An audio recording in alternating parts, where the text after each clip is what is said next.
What's going on, guys? It's Greg here, aka NYPrepper. It is Wednesday, November 19th, 2025, and I have an emergency alert to share with you guys. Right now it is 15:12 Eastern Time here in the United States, and we have some major breaking news coming in from Europe and from the Caribbean. Last night we had some kind of radiation emergency in western Ukraine. And this was in the Zhytomyr Oblast. You can see on this Ukraine air raid map this one oblast that is shaded in black, and it had this radiation logo here. Okay, this was sometime yesterday evening Eastern time. So trying to find out more information about this, but this is very, very concerning. And we know that Ukraine has half a dozen nuclear power plants, and they're literally in the middle of a war.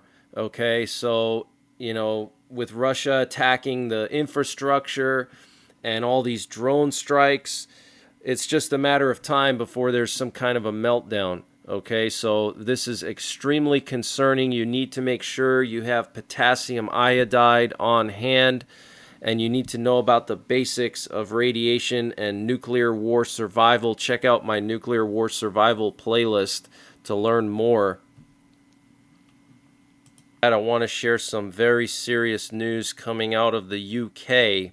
So the UK Defense Secretary John Healey said that British forces were targeted with lasers while tracking a Russian spy ship near UK waters north of Scotland. So apparently they were shining lasers at British fighter pilots. I want you to listen to what he said here during this press conference. But this is very concerning because just a couple days ago, there were some explosives found along rail lines in Poland, and now Poland is saying that the people responsible for the explosives were Ukrainian citizens that were working for Russian intelligence. Okay, so things are really heating up in Europe. Let me just play this for you. As I speak, a Russian spy ship, the GUNNR, is on the edge of UK waters north of Scotland, having entered the UK's wider waters over the last few weeks. This is a vessel designed for gathering intelligence and mapping our undersea cables. We deployed a Royal Navy frigate and RAF P-8 planes to monitor and track this vessel's every move, during which the GUNNR directed lasers at our pilots. That Russian action is deeply dangerous, and this is the second time this year that this ship, the GUNNR, has deployed to UK waters. So my message to Russia and to Putin is this: we see you, we know what you're doing, and if the GUNNR travels south this week, we are ready. Wow. Okay, if the Yanta travels south this week, we are ready. And here's pictures of this ship right here. You can see the white ship is the Russian ship, the spy ship, okay? And then here's another picture of it under thermal. So it directed lasers at British P-8 Poseidon pilots, not fighter pilots, my apologies. The P-8 Poseidon is a sub-Hunter aircraft. So we don't know the details of what kind of lasers they were shining at this plane, British plane, but this is very, very serious.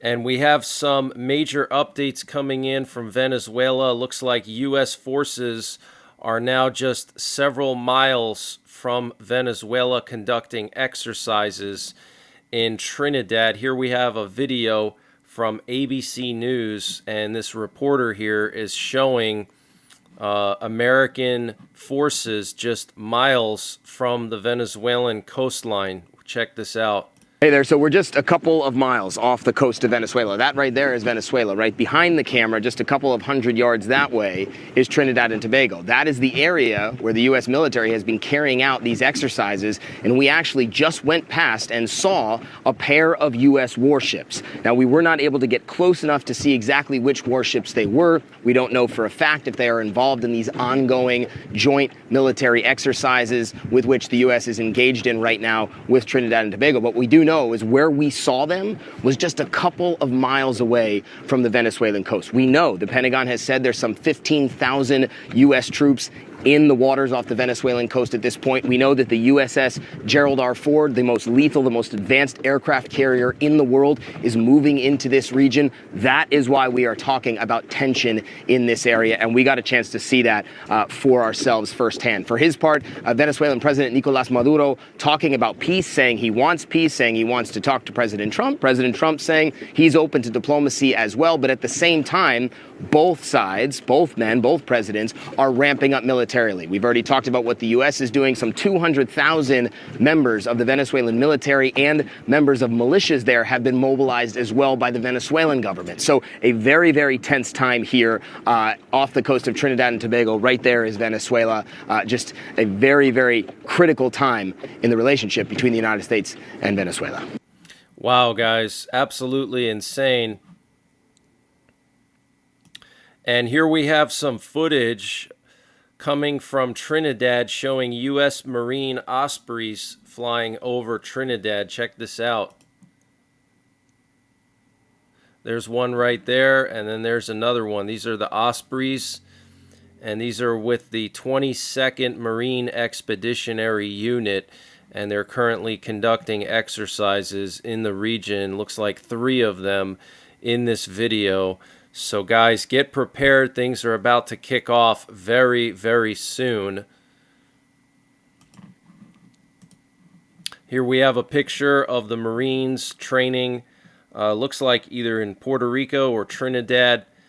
You can see the Osprey there and the Marines on the ground.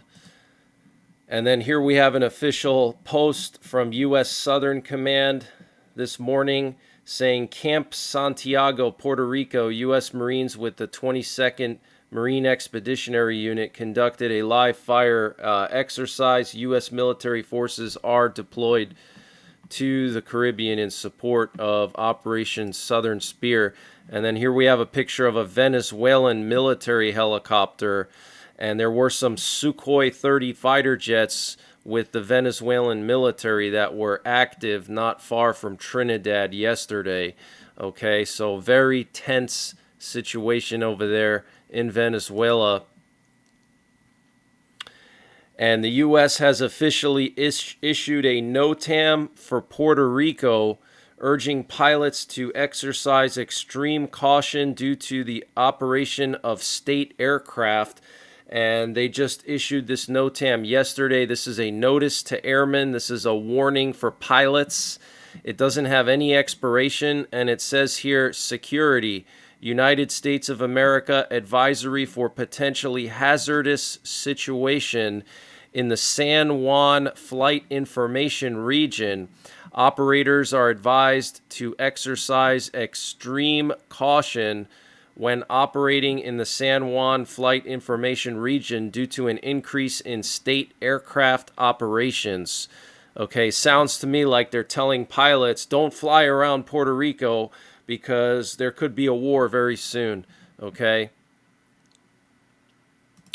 And here we have a picture of the San Juan Flight Information Region. You can see it's quite large. It's not just Puerto Rico, but it looks like it extends like about 150 to 200 miles north of Puerto Rico and about 150 or 100 miles south of Puerto Rico. And we know that this is basically the location where the mega carrier, the largest aircraft carrier in the U.S. Navy, is located, somewhere about 100 to 200 miles south of Puerto Rico. Okay, so this is extremely serious, guys. The U.S. issuing a NOTAM for pilots, telling them to exercise extreme caution near Puerto Rico. Absolutely insane.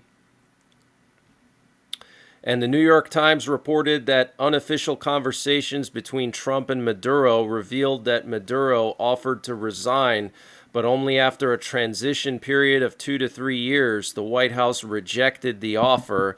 And the New York Times also reported that Trump agreed to more pressure tactics on Maduro and to prepare for military operations against his regime. Among Trump's military plans, there is the option of sending special forces to Venezuela to capture or assassinate Maduro. Okay, so Trump wants that black gold in Venezuela. The largest oil reserve in the world is in Venezuela. That would make America energy independent. That is one thing that we don't have, is energy independence. Yes, we have the largest navy, we have the largest military, but we do not have our own oil supply that can sustain us without asking for the Saudis for oil, okay, or other countries. And I think that's what Trump is after, that black gold. Because if you remember, during his first term, he would constantly criticize Bush about how we didn't take the oil in Iraq and we should have taken the oil. He probably said it like hundreds of times. We should have taken the oil. We should have taken the oil. So we know where his mindset is, okay? Trump's a businessman and he's looking after the bottom line, the almighty dollar. And he knows that Venezuela is low-hanging fruit. We have the largest oil reserves just, 1,000 miles to our south. And there's really not much protecting those oil reserves because Maduro doesn't have a powerful military, so we can just go in there and take it, okay? And before I continue with the breaking news, I wanted to mention the sponsor for this update, which is NYPrepper Supply. Guys, NYPrepper Supply is doing a massive sale on their 3-month emergency food supply. And to get the deal, you got to use my link. It's in the description below this video. It's preparewithNYPrepper.com. So they're selling their 3-month emergency food kit at 30% off. Plus, they're going to throw in an additional month of food. So that's 4 months of food. And the normal price would be $944. And they're selling it at just under $700 for 4 months of food. And this food has a 25-year shelf life, and it's all packed into rugged, watertight buckets that don't take up a lot of space in your home. And the food is obviously nutritious, which is very important for surviving any kind of SHTF situation. You can also use this food for camping and traveling. But use the link preparewithNYPrepper.com to get a free month of emergency food with your 3-month emergency food kit from NYPrepper Supply, all at 30% off, just $700 for 4 months of food. So use the link preparewithNYPrepper.com to get the deal, and the link is in the description below this video. And the Ukrainian General Staff reported a strike with ATACMS missiles against a concentration of Russian troops in western Russia at the Pogonovo training ground in Voronezh. This would be the first ATACMS strike on Russia during the Trump administration. And the Trump administration has been secretly working in consultation with Russia to draft a new plan to end the war in Ukraine, U.S. and Russian officials tell Axios. And from what I read last night, it sounds like a 20-point plan. So they've been secretly drafting this plan without Ukraine.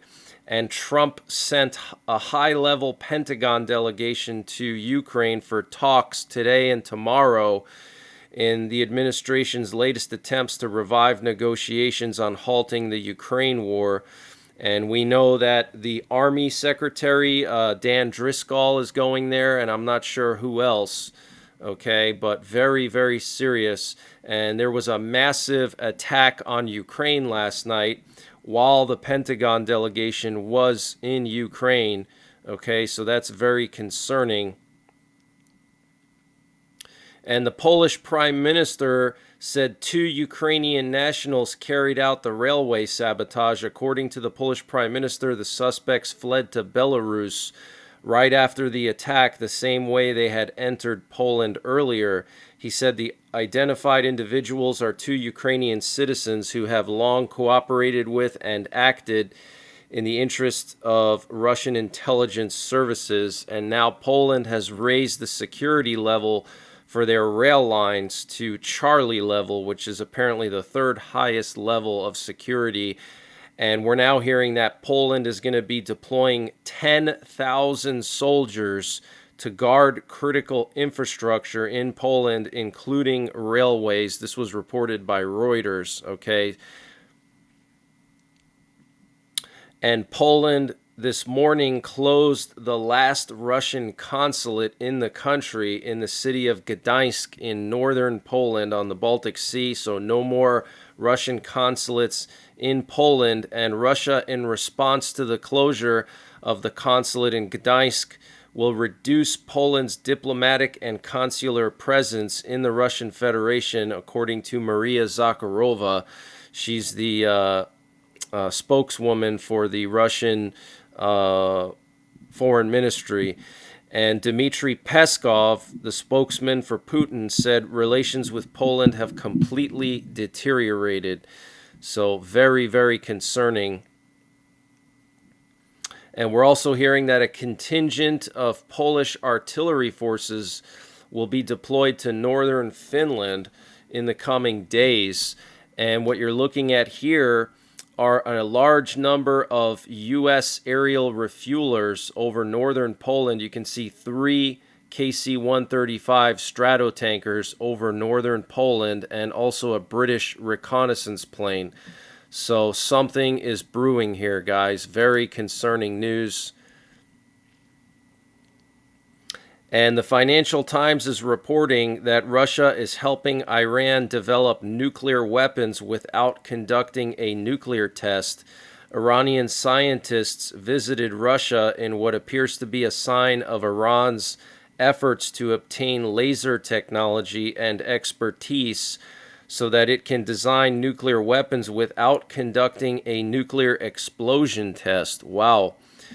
And a German consul general to the U.S. said at a forum that there is currently no discussion about supplying Ukraine with Taurus missiles, saying that talks have died down in recent weeks due to renewed fears of Russia, and that Germany believes Moscow could escalate very soon. So that's pretty concerning, guys. And NATO says it currently takes around 45 days to move a major force from Western Europe to its eastern flank because of weak infrastructure. NATO plans to drastically cut the time required to deploy troops to Eastern Europe from the current 45 days down to just 3 to 5 days. So you see what's going on here, guys. We are marching towards a major war between NATO and Russia, okay? It's just escalating every single day. And the U.S. has approved a $100 million sale to Ukraine for sustaining and upgrading its Patriot air defense systems. The package includes launcher upgrades, spare parts, training, and support services. And Russia launched over 470 drones and 48 missiles overnight last night in one of the largest attacks to date. And remember, U.S. generals were in Ukraine when this went down, and what you're looking at is a picture from Ukrainian services showing where the drones and missiles went, and you can see that they mostly targeted West Ukraine, and specifically Ternopil was hit the hardest last night. A residential building was completely leveled. The top half of the building was blown apart, and so far at least 25 people in that building have been killed and dozens injured. Okay, I cannot show the footage, but imagine an apartment block like 15 stories high, and you know, the top 5 stories just completely blown off, all right, just annihilated, all right, and everybody in there that was sleeping, grandmas, children, whatever, ready to go to work the next day, just completely annihilated by that Russian missile or drone that hit that building, okay? And China has reinstated a ban on all Japanese seafood imports, escalating tensions after Japan's prime minister warned a Chinese attack on Taiwan could trigger a military response. Nearly 700 Japanese exporters were hoping to return to China's market, but only 3 have been approved so far. Okay, so major tensions between China and Japan. We know that China sent drones to Japan a couple of days ago, prompting Japan to deploy fighter jets, and also they sent a warship. So very concerning. Both countries warning their citizens not to travel to the other country, okay? And a man in Washington is critically ill after contracting the H5N5 bird flu, which has never been observed in humans before. And I'm hearing that this guy is in southwestern Washington near the Pacific coast. And while leaving the state dinner last night at the White House, House Speaker Mike Johnson said he was deeply disappointed in the Senate's decision to unanimously pass the bill calling for the release of the Epstein files without the amendments he suggested earlier yesterday. Okay, so very concerning news. This Epstein files release bill gives Pam Bondi, the Attorney General, the authority to redact anything that she deems a national security threat or the administration deems as a national security threat or anything that could jeopardize an ongoing investigation. Okay, so basically they can redact Trump from these files if they want to, or anybody in the current administration, or they can protect people that they like, people they're connected to. So we're really not truly going to get the full Epstein files because Pam Bondi has the power to redact whatever she wants, okay?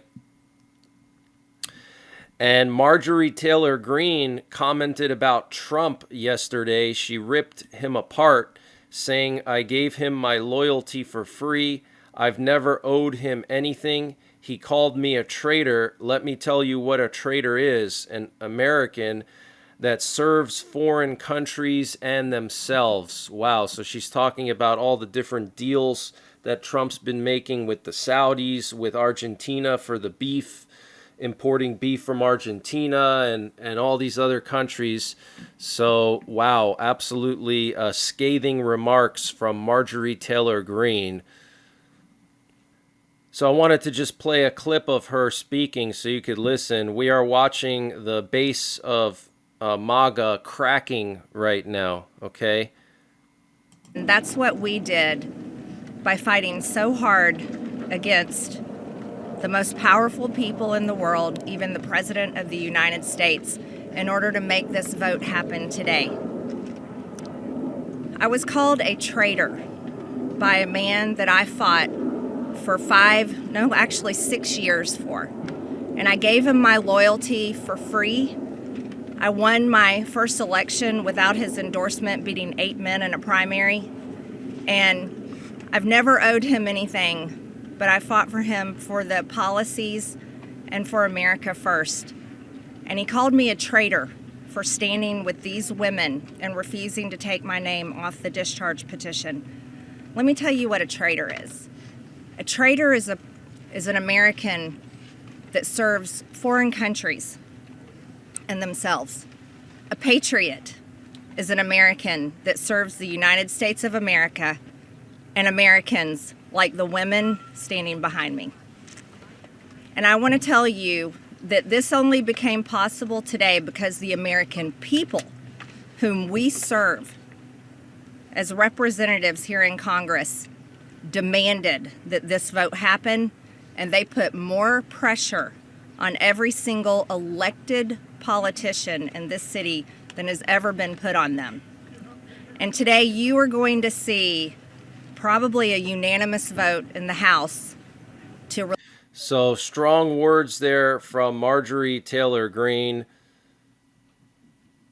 And Trump secured an agreement for Saudi Arabia to purchase F-35s and nearly 300 tanks and Trump officially designated Saudi Arabia as a major non-NATO ally. Wow. And for the third night in a row, we had this unidentified small reconnaissance plane from Bucharest, Romania, fly into the Black Sea.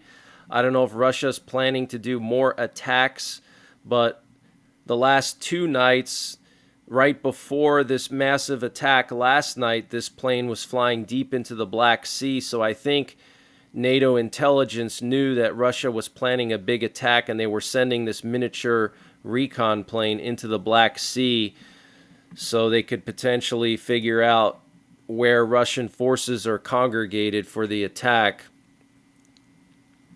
And then last night we had two Russian presidential doomsday planes leave Moscow, and they flew to Siberia.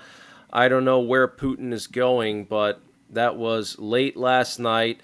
And then we also have Swedish reconnaissance planes now patrolling northern Finland near the border of Norway and Russia. And this is where the Finnish troops are now stationed with Polish troops and other NATO forces here in northern Finland guarding the border up here. And then last night we had this U.S. Navy recon drone patrolling around Okinawa, Japan, and Taiwan for as long as 37 hours, okay? So something's brewing over here in Taiwan and in Asia as well. But that's the latest breaking news that I have. I will be back later on tonight with more breaking news. And in the meantime, follow me on Twitter and also check me out on Patreon. I post all my updates on Patreon, and you can watch them with no advertisements there. And until the next time, take care, God bless, and don't forget the 3 Ps. Prepare, practice, and persevere. And this update was sponsored by EMP Shield. Guys, EMP Shield has created a special discount just for you, the listeners of the NYPrepper channel. If you go to empshield.com and use the promo code NYPrepper, you can get 15% off your entire order. And why do you need an EMP shield? Well, this is a special device to protect your vehicle, your RV, your solar generators, your radios from an electromagnetic pulse, which could be caused by a solar flare or potentially a rogue country like North Korea detonating an electromagnetic pulse weapon over the United States that's mounted onto a satellite. So protect your vehicles, protect your RV, protect your radios, protect your generators with an EMP shield. Use my promo code NYPrepper to get 15% off. Installation is super simple. This is a veteran-owned business, 100% American-made, and the EMP shields have been tested by the military, okay? And free shipping is included to the entire continental United States. And the link and the promo code are in the description below this video.